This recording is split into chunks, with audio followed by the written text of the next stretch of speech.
안녕하세요. 11월 12일 사랑의 종로는 어떻게 가능한가? 첫 번째, 예수님을 믿는 자는 구원받기 위해서 율법을 지킬 필요가 없다. 율법으로부터의 자유입니다.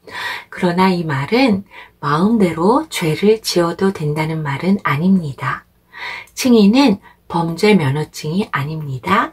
두 번째 가겠습니다. 중생 후 신자가 죄와 관련해서 조심해야 될 것이 두 가지가 있다고 하십니다. 첫 번째는 죄책감이요. 나는 내가 아무래도 죄를 많이 져서 하나님이 나를 더 이상 용서 안 하실 것 같아. 나는 아무래도 지옥을 갈 것 같아. 그렇게 구원을 의심케 하는 죄책감입니다. 두 번째는 죄에 대해서 무감각한 거예요. 방임이죠. 나는 예수님이 나의 모든 죄를 다 사하셨기 때문에 나는 죄를 져도 나는 천국 가. No problem. 이런 거 있죠. 그러니까는 중생 후 신자 우리들이 죄에 대해서 관련해서 조심해야 되는 거는 죄책감과 그리고 죄에 대한 무감각입니다. 세 번째 가겠습니다.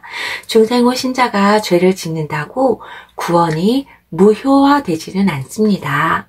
그렇지만 그럼에도 불구하고 죄를 조심해야 되는 이유가 죄가 구원을 빼앗지는 못하지만 구원의 기쁨을 빼앗아가고 생명을 빼앗지는 못하지만 생명력을 빼앗아가고 하나님의 자녀인 우리를 마귀의 종노릇하며 살게 하기 때문입니다. 되게 중요한 것 같아요. 네 번째 가겠습니다. 중생은 자라도 죄를 범하는 것은 내 안에, 우리가 여전히 육체에 과하기 때문입니다. 우리 속에서 막 이렇게 죄에 대한 욕망이 불일 듯 일어나는 경우들이 있잖아요. 두 번째, 내 밖에서 찾는다면은 사탄이 우는 사자처럼 우리를 넘어뜨리려고 호시탐탐 괴를 엿보기 때문입니다. 우리를 공격하기 때문인데요. 우리는 약하고 사탄은 악합니다. 그래서 원하는 바 선을 행하지 않고 원하지 않는 바 악을 행하게 합니다. 문제 4번 네 번째 답 다시 알려드릴게요. 첫 번째 육체, 두 번째 우는 사자와 같은 사탄, 세 번째 선, 네 번째 악입니다. 문제 다섯 번째 가겠습니다. 우리가 범하기 쉬운 육체의 일에는 어떤 것들이 있는가? 개인적인 죄로는 아무도 모르는 죄요. 음행하는 죄, 혹은 더러운 것, 호색하는 것, 술 취하는 것, 방탕하는 것입니다. 영적인 죄는 우상 숭배하는 것, 주술을 막 이렇게 하는 것, 또는 이단을 믿는 것입니다. 그리고 대인관계에 죄가 있는데요. 이거는 원수 맺는 거래요. 사람들하고 사이에서 원수도 맺고 분쟁도 하고 시기하고 분내고 당을 짓고 분열하게 만들고 투기하고 질투하는 거가 대인관계 속에서의 죄라고 합니다. 여섯 번째 문제 가겠습니다. 우리의 죄와의 영적 싸움은 나와 사탄, 나와 죄와의 싸움이라기보다는 육체의 소욕과 성령의 소욕의 싸움이다. 일곱 번째 가겠습니다. 만약 육체의 소욕이 졌을 때 방법은 없는가? 내가 육체와 나의 그 소망과 성령의 소욕이 막 싸우다가 육체한테 꽁 하고 졌어요. 그러면은 방법이 없을까요? 방법이 있습니다. 요한 1서 1장 9절에 보면은 자백하고 회개하면 하나님께서 우리의 죄를 사해 주신다고 해요. 여덟 번째 가겠습니다. 그리스도의 두 번째 자유는 사랑으로 서로 종노릇하는 자유이다. 아까 첫 번째 자유가 율법으로부터의 자유였잖아요. 두 번째는 사랑으로 서로 종노릇하는 자유래요.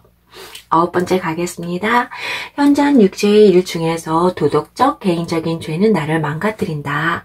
그렇다면 우리 공동체, 교회를 망가뜨리는 것에는 어떤 것이 있는가? 이거는 관계적인 죄래요.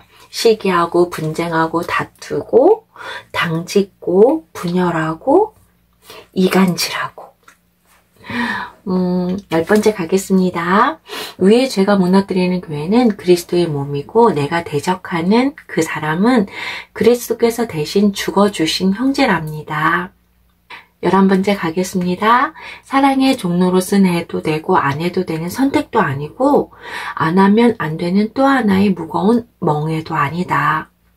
사랑의 종로릇은 즐거운 종로릇. 어떻게 가능할까? 2가지. 첫 번째는 예수님께서 모범으로 보여주신 섬기는 거예요. 예수님께서 마지막 날, 유월절 그 마지막 날 허리에 수건을 두르시고 제자들의 발을 닦였던 것처럼 내가 너보다 조금 더 높아, 내가 너보다 조금 더 잘났어 라고 하는 것이 아니라 섬기는 거죠. 섬겨주고 이해해주고 그러는 거. 2번째는 성령으로 가능하다고 합니다. 아무리 예수님을 닮아가고 싶다고 하더라도 예수님의 모범을 우리한테 너무나도 명확하게 보여주셨다고 하더라도 우리가 성령이 없이는 그 예수님을 닮아갈 수도 없고 그 예수님을 흉내조차 낼 수가 없습니다. 성령님 없이 흉내를 내는 것은 아마 가짜겠지요? 우리 모두 예수님의 모범을 닮아서 우리 공동체 안에서 서로 사랑하고 서로 섬기고 그것을 성령님 안에서 행하는 우리 공동체가 되기를 소망해 봅니다.